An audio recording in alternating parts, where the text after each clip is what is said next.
ሰላም ክቡራትና ክቡራን ተከታታዮቼ እንደምን አላችሁ? እኔ በጣም ደህና ነኝ። ዛሬም እንደተለመደው በወሳኝ መሰረታዊ ፕሮግራም ተገናኝተናል። በዛሬው ፕሮግራሜ ብዙ ሰዎች ግራ የሚጋቡበትን የትዕዛዝ፣ የብይን እና የውሳኔ እና የፍርድ ልዩነቶችን አንድ በአንድ ለማየት እንሞክራለን። ብዙ ጊዜ ሰዎች ፍርድ ቤት ሲሄዱ ፍርድ ቤቱ ትዕዛዝ ሰጥቷል፣ ፍርድ ቤቱ በጉዳዩ ላይ ብይን ሰጥቷል፣ እንዲሁም ውሳኔና ፍርድ ሰጥቷል ሲባል ትሰማላችሁ።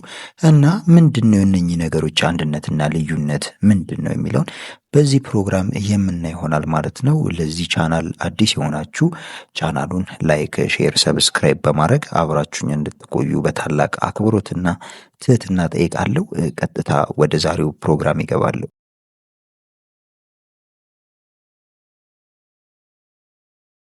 በፍትሐብሔር የክርክር ሂደት ውስጥ ትዕዛዝ፣ ብይን፣ ፍርድና ውሳኔ የሚሉ ቃላት በብዛት ጥቅም ላይ ይውላሉ።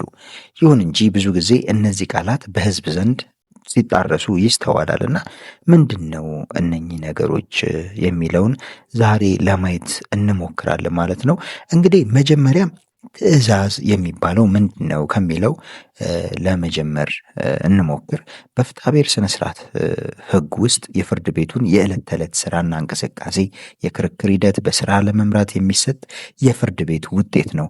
ትዕዛዝ ማለት ፍርድ ቤቱ ይህንን አድርግ፣ ይህንን አታደርግ ብሎ አንድ ፍርድ ቤት ለክርክሩ ሂደት የሆነ አመቺ ትዕዛዝ ሲሰጥ ነው። ለምሳሌ ፍርድ ቤቱ የእግድ ትዕዛዝ እንዲሰጥልኝ ብላችሁ አቤቱታ በምታቀርቡበት ወቅት ፍርድ ቤቱ ይሄ ጉዳይ እንዲደረግ ወይም ደግሞ እንዳይደረግ ወይም ደግሞ ባንክ ቤቱ ገንዘቡን እንዲያገደው ወይም የታገደውን እንዲያነሳ ሲል ለአንድ ነገር እንዲሆንና እንዳይሆን የሚሰጠው ትዕዛዝ ነው ማለት ነው። ይህ ትዕዛዝ ምንድን ነው የሚጠቅመው? ክርክሩ በስሙዝ በሆነ አካሄድ ወይም ደግሞ ለፍትህ አሰጣጥ በሚመች መልኩ እንዲሄድ የሚያደርግ የፍርድ ቤት አድርግ ወይም አታደርግ ሲል የሚሰጠው ትዕዛዝ ነው። ይሄ ትዕዛዝ ተብሎ የሚታወቀው ማለት ነው።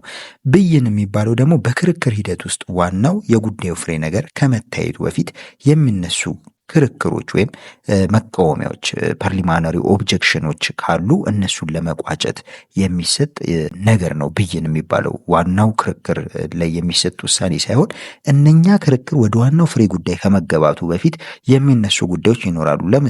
ለምሳሌ ክርክሩ ከዚህ በፊት ይሄ አሁን የቀረበብኝ ክስ ከዚህ በፊት በውሳኔ ያለቀ ጉዳይ ነው ተብሎ አንድ ከሳሽ ወይም ተከሳሽ ሊያነሳ ይችላል።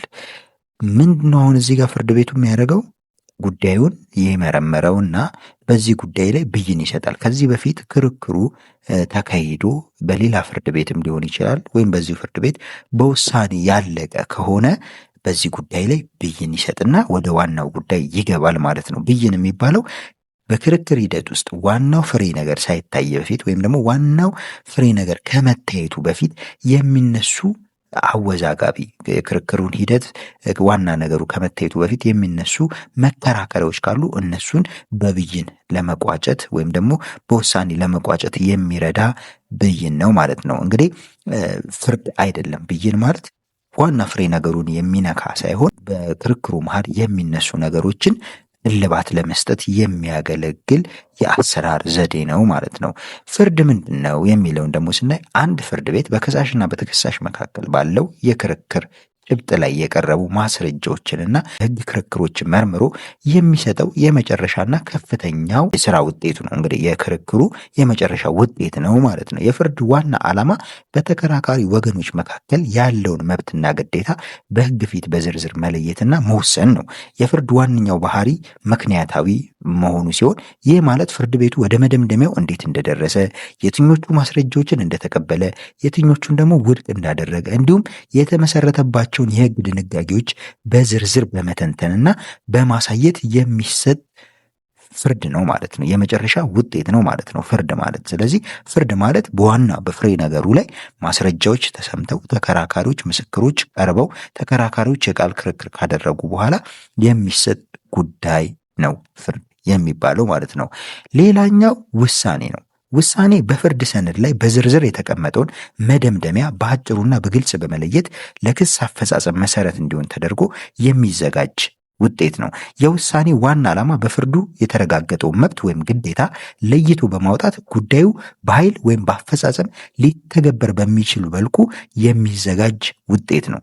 ውሳኔ ማለት። ስለዚህ ከፍርድ በተለየ መልኩ ውሳኔ የፍሬ ነገር ትንተና፣ የማስረጃ መመዘኛ ወይም ዝርዝር ምክንያት መግለጫዎችን አይይዝም። ይልቁንም ማን ለማን ምን አይነት ክፍያ ይፈጽም ወይም ማን ምን ተግባር ይተው፣ ማን ምን ተግባር ያድርግ የሚለውን የሚይዝ አስገዳጅ ወይም ፓወርፉል የሆነ የህግ ውጤት ነው ውሳኔ ማለት ነው። ስለዚህ አራቱ ነገሮች እነኚህ ውሳኔ፣ ፍርድ፣ ትዕዛዝና ብይን በፍርድ ቤት የዕለት ተዕለት ተግባር ሁሌ የሚነሳ ጉዳይ ነው። እነኚህን ነገሮች መለየት ይገባል። ፍርድ ቤቱ ትዕዛዝ ሰጠ ሲባል አንድን ነገር አድርግ ወይም አታድርግ አለ ማለት ነው። ፍርድ ቤቱ ብይን ሰጠ ሲባል የሆነ ከውሳኔው በፊት ከዋናው ጉዳይ ከፍሬ ነገሩ በፊት አከራካሪ ጉዳይ ተፈጥሮ ነበር ማለት ነው። ያንን እልባት የሚሰጥ የህግ ውጤት ነው ማለት ነው። ፍርድ ደግሞ ማለት ፍርድ የማስረጃና መረጃው ተመዝኖ ምስክሮች ተሰምተው ክርክር ተካሂዶበት የተሰጠው ምን እንደተቀበለ የትኛውን ማስረጃ እንዳልተቀበለ የሚሰጥ የህግ ትንተና ያለበት ውጤት ነው። ውሳኔ ማለት ደግሞ በፍርዱ መሰረት አስገዳጅ እና ተፈጻሚ ሊሆን የሚገባ ትዕዛዝ ሲሆን ነው ውሳኔ የምንለው ማለት ነው።